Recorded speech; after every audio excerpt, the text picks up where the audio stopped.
Howdy folks, this is Luke from Play. And Dom from gamesTM. And today we're doing Now Gamers Work to look at the wonderful Fallout 4. So worth the wait, Dom? Yeah, absolutely. I mean, we've been playing it now for about, I guess, a week and a half. Mm-hmm. And yeah, I'm hitting level 25 at the moment, so that's how much time I've put into it. A lot of exploring of the wasteland.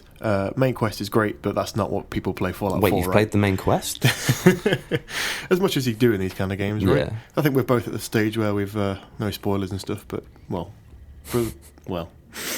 No spoilers. It's going to be quite difficult. Yeah, okay, that's true. The thing is, a game like this, like, spoiling the main quest can only do so much anyway. Like, it's a game where you make your own adventures, you find your own fun out in the wasteland. The random events that happen are your story, I think. Yeah, absolutely. I mean, I was in a situation last night where I was looking for a mug for about 5 minutes. A mug? There was a mug. I kept walking into a room and getting blown up by a mine, so I sent my companion in instead.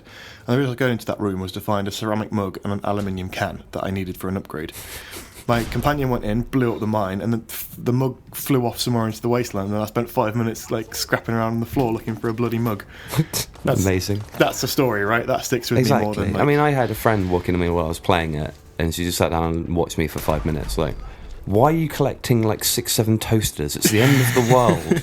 And I was telling her, I need the springs. I need the springs from these to do an upgrade. Like, springs, gears, copper, aluminium, it's all that kind of stuff. Everything is useful. I'm so glad you can dump stuff off at the workbenches though. Yeah, absolutely. Because I've got so many just junk items there now that I don't want to be lugging around with me, but I absolutely need for upgrades and stuff. I'm addicted to buff out just because, you know, you're carrying stuff and it's like, no, I need this toaster, I need this bread maker, I need a hot plate. So you pop the pills and then you get addicted, and now one of my companions is like, oh, stupid human, you take drugs. And okay. Cheers, buddy. That's no good. I mean, talking about the upgrade stuff, what do you make of the whole crafting system? It's pretty in-depth. It's more in-depth than I thought it'd be. I mean, I never would have thought Fallout would need a system like that, and at first I was actually kind of intimidated by it because, you know, I've been playing a lot of The Witcher and a lot of Metal Gear and things like that, you know, have these incremental steps, but this is, you have a lot more control of the style you want to play. So I sneak around a lot, and I found like a stealth shoulder pad. And I've just upgraded that, so it's got pockets, so I can carry more stuff. And it's more defensive. And at the same time, I put suppressors in all my guns. That took a long time to find how to do as well. And that's how I'm upgrading my character. I'm actually upgrading my character to make me better at crafting, which, you know, that's not a Fallout kind of thing you'd expect. I don't know, I like that kind of thing in an open world game like this. I mean, the thing that took me by surprise more was the fact you can actually build, like, houses, effectively, like all the building blocks are there from the start to build everything from like a wooden hut up to like a huge metal fortress if you've got the gear and the time and the gumption to work out that bloody system. Have you recruited anyone from the wasteland yet? I've found a few camps where I kind of did odd jobs for them, and they're now on board with like one of my factions, so they'll kind of help me out, and I can convert their kind of homestead into a new base I can upgrade. I was in the main city of the game, Diamond City, which is actually a really nice kind of well-realised. It's a typical Fallout town, really. It felt a bit kind of close to Megaton to begin with, but the more you kind of dig into the lore of that place, the more interesting it gets. Littered with ridiculous little side quests. Yeah. Like, there's a kid that sells water, and there's a whole thing around that, and cleaning his pond out. This sounds stupid, but there's so much environmental storytelling going on. Yeah. It's just fantastic. But when I was in there, I just gave a Coke to someone, and Nuka-Cola, and he offered to join my ranch, he just because I helped him out. I had that actually, yeah. So it's little things like that, the smallest little details, things that seem totally inconsequential, and it makes you feel like a real character. It makes you the character of what we call the lone survivor this time, isn't it? It makes you feel like a real force in the world, and especially when it comes into interactions with, you know, quest givers and things like that. So yeah, I do wonder. I think we're both at the point in the game now where we've made some pretty big decisions and a lot of smaller ones. And a lot of me wonders whether we're going to be seeing kind of a telltale approach to these consequences or a kind of CD Projekt Red approach. Well, spoilers or not for the end stuff? Not for end stuff, I don't think, but you can talk in vagaries. I'm sure no one will mind that. In vagaries, apparently it goes quite binary.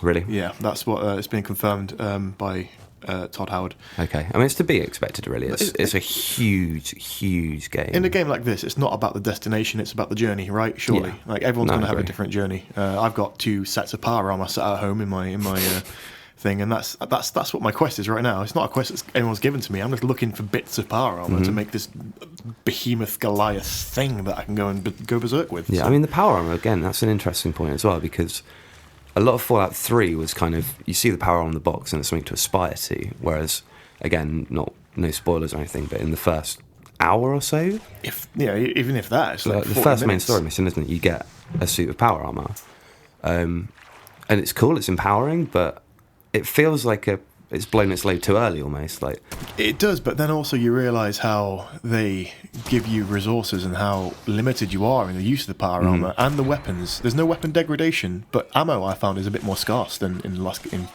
previous to a games. degree. I mean, I like how they've rationed use of power armor through the fusion cores. That's really smart. So you really have to think about when you use it. You can't just run around like punching out moles with your power armor on, because you're going to waste it. You're going to need it in some of the later missions. So. And especially when you sprint, it actually actively drains it a lot quicker, which means you don't want to just be running around the wasteland because it's going to take you forever. So yeah. I don't know about ammo though. Like I found most of my guns at the moment, I'm sitting on a good several hundred shots for each. No, fair enough. I mean, I have gone a little bit melee mental. See, I've been totally away from melee because my companion is melee based. So I found a sword quite early and fell in love with it. So that saved me quite a few bullets. I'm a gunslinger entirely. Actually, this time I'm wrecking pistols all the way, different kinds of pistols. How are you finding the gun handling? They say they worked a lot with the Doom Studios and things like that, and they learnt a lot from Wolfenstein in crafting the gunplay. But it does kind of feel exactly like Fallout 3. It's responsive. It still feels a bit tin can, tin pot. But the analog I came up with was kind of the original Borderlands. Like there was a lot of stuff in that where it's stat based, you're aiming perfectly at a target, you're lining up the headshot perfectly, but because the gun isn't good or your stats aren't good enough, you're still missing. And it's kind of a bit like that for me. It's a bit frustrating, but again, the more you level up, you see your abilities improve. Like, absolutely. That's fine, surely. I think I'm on, like I say, I've been using a lot of pistols. I think I'm at the stage where I'm on level 2 gunslinger, and that 40% damage boost just means a headshot and a crit is guaranteed kill on practically anything. The crit system's nice now as well. The crit system's lovely, yeah. So the more hits you land on something in VATS, the more your bar builds up, and then eventually you can unleash one mega hit. Guaranteed to hit no matter what the... is it really? Percentage. Well, it seems to be for me anyway. That's awesome. I can't say that with absolute certainty, but it seems to be. So, all in all, a very good game. How have you got on with Bethesda jank?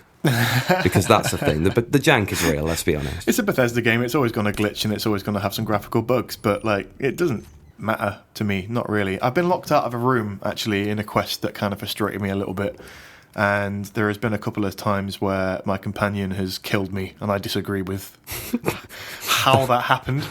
Sledgehammer to the face. But largely, no, it's fine. I mean, it's a Bethesda game. You can be forgiving of something this scale, having a few bugs and glitches. I think if you can get around kind of the frame rate chugging a little bit here and there, and the glitches, which if you've ever played an Elder Scrolls game or a Fallout game post 2, then you're kind of used to. If you can get around those, then I reckon, as far as I'm concerned, 4 is right up there with the best of them. I absolutely agree. Yeah, I mean, even for fans of people that weren't fans of 3, if they like 1 and 2 and what Van Buren looked like it was going to do, there are nods and things in this game in terms of lore that are really going to make you smile. So it's a Fallout game through and through.